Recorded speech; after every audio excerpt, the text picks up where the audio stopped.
Sa video na to, ituturo ko sa inyo yung Claude skills. Bakit siya ginawa? Paano gumawa ng sarili nating skills? Paano natin siya gagamitin? Iisa-isahin natin. Paano mag-install ng skill galing sa ibang source, like for example, GitHub. And of course, gagawa tayo ng project using Claude skills. Para naman magkaroon tayo ng solid na understanding paano ba to ino-operate completely. So mga tol, hindi ko na patatagalin. Simulan na natin agad. Unang tanong, ano ba yung Claude skills? Yung Claude skills, guys, basically yun ay isang folder. At hindi lang siya basta folder. Folder to na merong lamang mga instructions. Na yun yung dahilan kung bakit siya nagiging skill. Kumbaga parang skill set. Merong specific instructions. So bakit nga ba na ang isang Claude skill ay basically a folder that have sets of instructions, guys? So gawa tayo ng example para maintindihan natin yung essence, no? So open ko lang yung aking desktop. Ayan. Tapos dito magke-create ako ng folder. Ito yung magiging skill natin. So create ako ng folder tapos papangalanan ko yan ng Cusinero. Para itong folder na to is maging skill, lalagyan natin yan ng laman. So isa sa mga ilalagay natin dyan is itong tinatawag natin na skill.md. Okay? Itong skill.md na to, dito nakalagay yung mga instructions natin. Ayan, ang laki pa ng letter C. Diyan nakalagay yung mga instructions natin na sinusundan ni Claude, kaya siya nagiging parang skill. Kumbaga, ito yung behavior niya pag gumagawa siya ng isang task. At bukod sa instructions, guys, pwede rin tayo maglagay dyan ng mga templates, scripts. Bakit pwede tayo maglagay dito ng scripts, guys? Kasi ang isang skill, hindi lang naman siya gumagawa ng code or ng gumagawa ng file, kaya niya ring mag-command. Okay, nagra-run din siya ng mga JavaScript scripts at saka Python scripts, guys. And in fact, kaya niya ring mag-call ng mga API. So, ang skill, guys, kung maiintindihan mo, ang dami palang pwedeng paggamitan nitong skill, no? Given na kaya niyang gawin yung mga yon. Now, na alam na natin yung mga bagay na dapat nating ilagay dito. Simulan na natin. Pero, hindi ko naman to papakomplikaduhin. Gusto ko lang kayo magkaroon ng idea kung ano ba yung Claude skills. So, dun tayo sa beginner approach, okay? So, una natin gagawin dito is yung skill.md. So, i-open ko lang, guys, itong folder na to. Tapos, mag-create ako dito ng new text document. And then, select all mo yan. Purahin natin lahat. So, maglalagay tayo dito ng isang file. All capital letter, skill, tapos small letter na,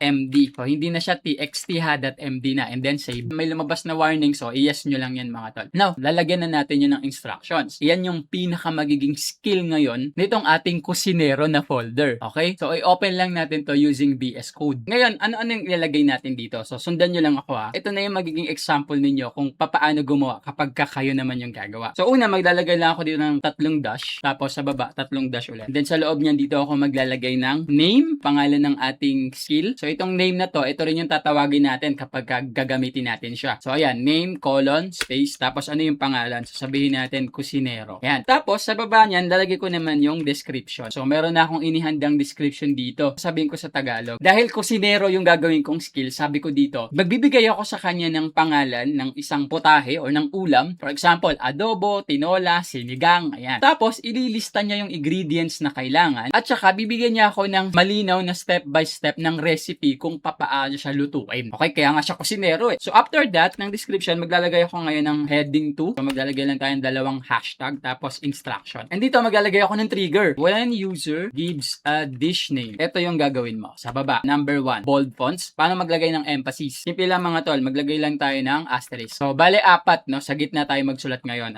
Ingredients. So, hindi ko na itatype. Ika-copy ko na lang mga tol kasi meron na ako naka-ready dito. So, ang una niyang gagawin mga tol, kapag nagbigay ako ng dish name, is ibibigay niya sa akin yung listahan ng ingredients. List of all ingredients with quantities. So, i-group niya yon by main ingredients, seasoning, saka yung mga add-ons, yung iba pang mga sahog. Okay? Yan yung number 1. So, sa number 2, same din yung pattern natin. Maglalagay rin tayo ng number, tapos lalagay tayo ng bold fonts. Tapos dito natin ilalagay yung instruction number 2. So, ika-copy ko na lang ha. Pagkatapos ng number 1 ng ingredients, bigyan mo ako ng malinaw, numbered, step-by-step cooking instruction. Yung number 2 natin. Tapos, meron pa akong number 3 mga tol. Keep the tone practical. So, make sure na practical pa rin yung tono mo, madaling sundan, at saka para lang nagluluto sa bahay, no? Kumbaga, beginner friendly. Para simple, ito lang yung 3 instruction ko. Now, it's time to put this on a test. Ready na tong Cusinero natin. Paano ngayon natin siya gagamitin sa ating Claude? Dito ngayon papasok, guys, yung ikalawang idea na kailangan nating maintindihan. Merong iba't ibang klase ng skills at meron silang iba't ibang sakop or scope. Baka kasi iniisip natin na skill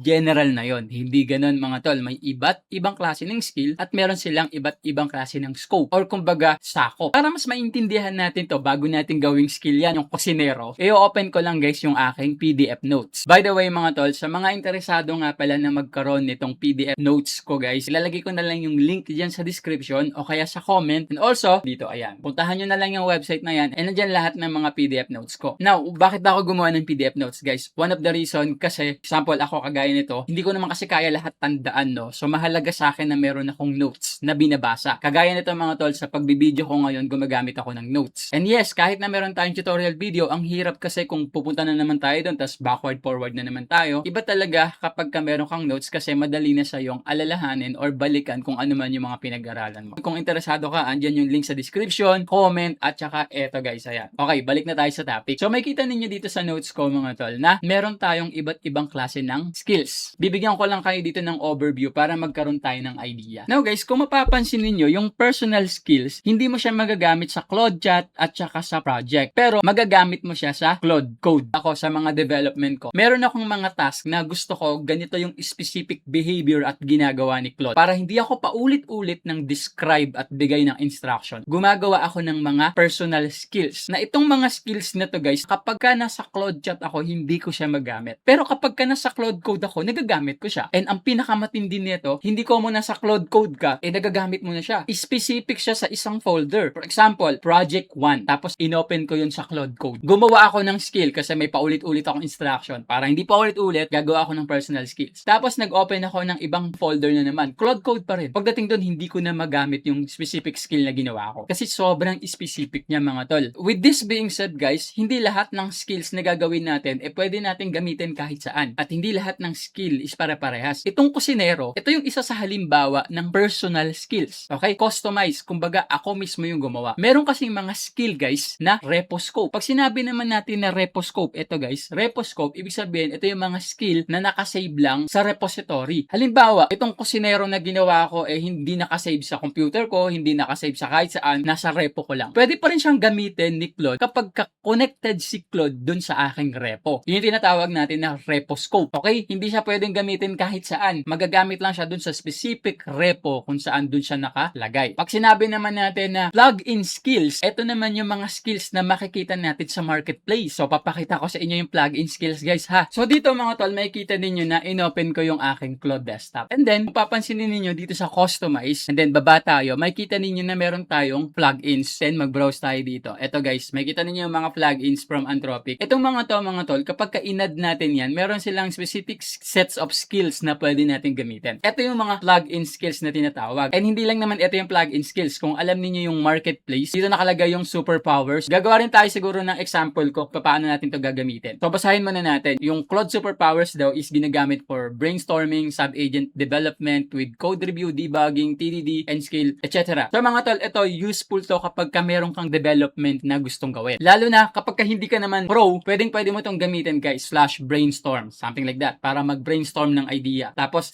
/execute plan. So, sunod-sunod yan, no? Meron siyang mga skills na pwede mong gamitin one by one kapag gagawa ka ng isang development. So, instead na ikaw yung magbigay ng instructions, hindi mo na kailangan gawin yon. I-install mo na lang tong superpowers. Pagka-install mo nito, makikita mo na dun yung mga list of skills na pwede mong gamitin na meron ng instructions na nakalagay. Siguro sa ibang video gagawin natin to. Now, balik tayo dito sa aking notes. Merong iba't ibang klase ng skills at hindi sila pare-pareho ng scope. Napaliwanag ko na sa inyo yung personal, project, at saka yung plug-in skills. Yung enterprise naman, ito naman yung ginagamit sa mga company. For example, isa akong may-ari ng company tapos merong specific na workflow na para lang sa atin. So, i-distribute ko sa inyo yan. Itong skill na to ay enterprise skill. So, para lang yan sa company. So, enough of the different skill type, guys. So, pag-aralan nyo na lang dun sa notes. Isa pa sa gusto ko ipapansin sa inyo is yung kanilang mga scope. Hindi ko mo, naggawa ka ng skill. Ibig sabihin, pwede mo na yung gamitin kahit saan. Pag sinabi nating scope, kumbaga meron lang siyang sakop. Hindi niya kayang mag-run sa iba't ibang lugar. Meron naman kasing skill na kayang mag-run kahit saan. Isa na nga sa mga halimbawa nito, guys, meron tayo mga built-in skills. For example, yung kay Anthropic, ito. Yan, mapapansin niyo yan mga tol. Yung mga built-in skills, pwede yung mag-run. No? Hindi na natin yung kailangan gawin. Kapag ka nag/command ka sa Claude desktop, makikita mo na yung mga skill na yan. Gusto ko lang kayo bigyan ng saglit lang na overview, no, para magkaroon kayo ng idea. Tapos, balik na tayo ngayon dito sa ating kusinero. Naintindihan na natin yung iba't ibang klase ng skills at iba't ibang scope. So, paano ngayon natin gagawing itong si kusinero na tayo yung gumawa? Ito yung mahalagang malaman natin, guys. Open ko lang yung Claude desktop bago natin siya gawing skill. So, meron tayong interface dito, no? Kapag gagamitin natin yung skill dito sa Claude chat, itong general chat dito, guys, / yan. Tapos, tatawagin mo yung pangalan niya, kunyari, kusinero. Ngayon, wala pa kasi hindi pa naman natin siya ginagawa. ginawang skill. Folder na yon, kailangan natin siyang gawing zip file at i-upload mismo dito sa skill. Okay? Kasi kapag manual natin siya ng lagay, for example, i-open ko lang yung folder ng Claude. Paano ko i-open yung Claude folder? O, yun ang tanong. So, ganito yan mga tol. I-press mo lang yung window plus R, tapos i-paste mo ngayon tong text na to guys. Okay? I-paste mo yan. So, mga tol, nasa PDF notes din natin yan. So, kompleto naman yun. Enter mo lang yung code na yan para mag-open yung folder kung saan yun yung folder ni Claude sa desktop mo. Okay. And then, kapag na-type mo na yan mga tol, enter mo lang, no? Okay. Ito guys, ito yung folder ng Claude mismo eh. Nakikita ninyo, ito yung mga skills nyo. Kung saan, itong mga skills na to guys, kapag manual natin yan dito nilagay, paste ko yan, hindi na natin kailangan gawing i-zip file pa yan. Ida-drag and drop ko na lang yan dyan, tapos magagamit na natin siya as a skill. So, subukan natin. So, ida-drag and drop ko yan. O, nandito na ngayon siya sa loob ha. Now, balik tayo sa ating Claude desktop. Tignan natin kung gagana yung kusinero. Dun sa chat muna tayo. Pag sa chat natin siya tinawag, hindi yan gagana. Okay? Kasi, pag sa chat natin siya ilalagay, kailangan natin siyang i-upload as zip file. Gumagana lang yung skill na gagawin mo ng drag and drop dito mismo sa Claude folder kapag gagamitin mo sa Claude Code. Okay? Simulan natin ha. So mga tol, dito muna tayo sa chat. Tingnan natin kung matatawag natin yung kusinero. Mag-i-slash ako dito. Ito kasi yung pantawag ng skill. Slash kusinero. Nakikita ninyo, walang namalabas. Pero, kapag pumunta ako ng Claude, ayan. Tapos dito ko itatype yung slash kusinero. Ayan, makita ninyo, lumabas yung kusinero. Sige nga, subukan natin. Tawagin natin tong kusinero na to. Tapos maglalagay ako ng ulam.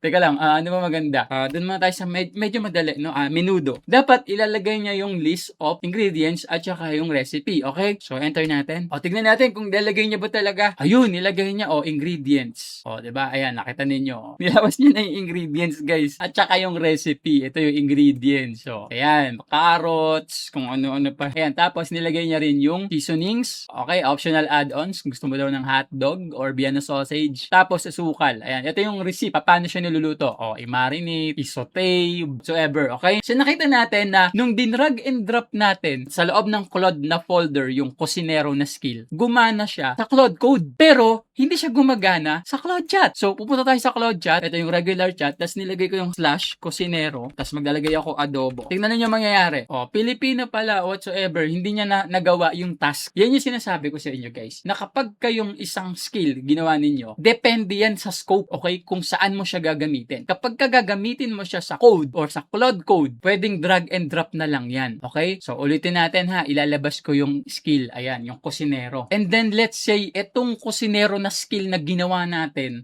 gusto kong gamitin sa Claude Code. Paano gagawin ko? Hindi mo na kailangan i-zip file yan. I-open mo na lang yung folder ni Claude. And then, dito na ngayon natin i-drag and drop yung skill na ginawa natin. Kung sa Claude Code mo siya gagamitin. Pero, paano kung general chat? Hindi ko sa Claude Code gagamitin. So, dito na ngayon natin gagawin yung pang-zip. Okay? I-zip natin siya. Paano? So, i-right click lang natin yan and then, makikita mo dito yung compress to. Tapos, click mo yung zip file. Ayan. Tapos, mako-compress na yan. Makikita mo magkakaroon na siya ng zip file version and then enter. So, itong zip file na to guys, ito ngayon yung isi-save natin kay Claude. Paano? So, open ko lang guys yung ating Claude desktop and then liitan natin siya. Pipindutin lang natin yung customize. Tapos, sabihin natin yung add. Ayan, upload a skill. Click natin yung upload a skill. Tapos, ita-drag and drop natin tong zip file na to. Boom. Ayan, okay? Kapag ka drag and drop na natin siya, makita mo na uploaded na yung kusinero. Ayun na yung kusinero. Oh. So, sige nga, tignan natin kung magagamit na natin to dito sa ating general chat. Isa-slash ko na to. Ayan, nakikita nyo, lumabas na yung kusinero, guys. At kapag ka dito ko siya tinawag, ibang luto naman, sabihin natin, eto, mechado naman, dilata. Mechado naman tayo, kanina menudo, ngayon mechado naman tayo. So, tignan natin ha, kailangan hindi na Pilipino yung sagot niya, kagaya dito, oh. Nakikita nyo, Pilipino pala. Menudo, adobo, Pilipino. So, di ba may instruction nga tayo? Kasi nga, wala pa siya sa general chat. So, ngayon, dapat nandito na siya. So, isasend ko ngayon yung mechado. Sige nga, tignan natin kung bibigay niya yung ingredients. Ayun na. Ayan, binasa niya na yung skill. Okay? Kasi nga, meron na yung skill sa Claude Chat. Loaded na daw yung kusinero skill. Ayan, meron pang picture. Ayan, nakita ninyo? Pinakita niya na mismo. Ito yung ingredients. So, ayan. Depende sa servings. Ito yung ingredients, guys. Ang kilong baka, 3 tablespoon na soy sauce, tapos yung step by step, yung recipe sa baba. So, nakita natin na yung skills ngayon na ginawa natin, yung kusinero, nagamit na natin siya sa Claude Chat. Nakita ninyo, kanina hindi natin magamit. Kasi nga, guys, may iba't ibang paraan ng pag-save manually ng skills. Okay? Kapag gusto mo lang i-drag and drop doon sa mismong Claude folder, gagana lang yon sa Claude Code. Pero hindi siya gagana sa Claude Chat. Kapag gusto mong paganahin sa Claude Chat, kailangan mong gawing zip file. Saka mo siya ngayon i-upload. So mga tol, ginagawa natin na slash command. Ito, slash, tapos lalagay natin yung kusinero. Ito yung manual way natin ng pagtawag nung ating skills na ginawa. Kasi mga tol, kung titignan natin yung ating kusinero na skill, meron tayong nilagay na trigger. Ayan, nakita ninyo, di ba? Nakalagay yung trigger natin. So, with that being said, kahit hindi natin ilagay yung slash kusinero, pwede nating magamit yung skills. Kasi guys, automatic yan na niloload ni Claude kapag ka na-detect niya na merong specific situation kung saan applicable yung mga skill na ginawa natin. So, subukan natin ha. Kaya-create ako ngayon ng bagong chat. Dito sa bagong chat na to, ilalagay ko ngayon, lalagay ako ng ulam ulit, okay? Sinigang. Automatic, kahit hindi ko tinatawag yung kusinero, babasahin niya yung skill na kusinero. Kasi umakma yung prompt natin dun sa skill. So, merong ganyang features si Claude, guys. Tayo rin kasi talaga yung nagbigay ng instructions na yan. For example, kagaya dito guys, nilagay natin, when user gives a dish name. Ayan, nakita ninyo. So, nagbigay tayo ng dish name, automatic, kahit hindi ko nilagay yung slash kusinero, na-trigger yung ating skills. Ayan, nakita niyo mga tol, naglabas siya dito ng ingredients at saka recipe. Now, eto ngayon yung pinaka-juicing tanong mga tol. Ano-ano ba yung iba't ibang paraan ng pag-create or pag-add ng skills? At ano-ano yung mga skills na pwede nating magawa? At paano natin gagamitin yung iba't ibang skills na available sa internet sa mga projects natin, guys? Napakita ko na sa inyo yung isang paraan paano maglagay ng skills, guys. Okay? Yung manual. Eto na nga yun. Bago ko simulan yung next na pag-uusapan natin, gusto ko munang sabihin sa inyo mga tol na yung mga PDF notes natin, nakita nyo naman yun yung ginagamit kong reference and available siya, guys. Lalagay ko yung link sa baba at saka sa comment. Now, magkakaroon kasi ako ng mga tutorials na members only. Itong mga tutorial na to is uploaded lang dun sa ating website. So, mapapanood mo siya kapag meron ka nitong mga notes na to. So, pwede mo siyang mapanood sa ating website. And yes, guys, worth it kasi na meron kang notes kasi hindi lang basta notes yung nakikita mo, nandun din yung mga members only tutorials natin and mas madali sa'yo mag-aral ng Claude kasi nga, hindi ka lang basta nanonood lang. Meron kang binabasa. And pwede mo tong i-open anytime, anywhere, guys. Kagaya ng ginagawa ko ngayon, siya yung nagsisilbing script ko. And with that being said, guys, sa next video natin, aalamin natin yung iba't ibang paraan pa paano tayo gagawa na at magdadagdag ng Claude skills at paano naman natin gagamitin yung mga Claude skills na available sa internet. And gagawa tayo ng mga simple project, kagaya nitong kusinero, guys, para magkaroon tayo ng full idea kung paano siya talaga ginagamit. No, hindi lang puro boka-boka lang. We will do it in action. Kaya nga nakikita niyo, 'di ba? Habang nagsasalita ako, galaw tayo ng galaw dito, nakikita niyo talaga yung example. And guys, bago kayo mag-proceed sa next video, tatanungin ko lang kayo, deserve ba ng channel na to na ma-subscribe? Kung oo mga tol, please huwag niyo kalimutan i-click yung subscribe button, i-like niyo yung video at mag-comment kayo sa baba. And of course mga tol, i-share niyo na rin to sa mga kaibigan niyo na gusto matuto ng Claude. Yun lang guys, thank you so much. Excited na ako sa next tutorial natin kasi ganadong-ganado ako ngayon mga tol. See you on our next video.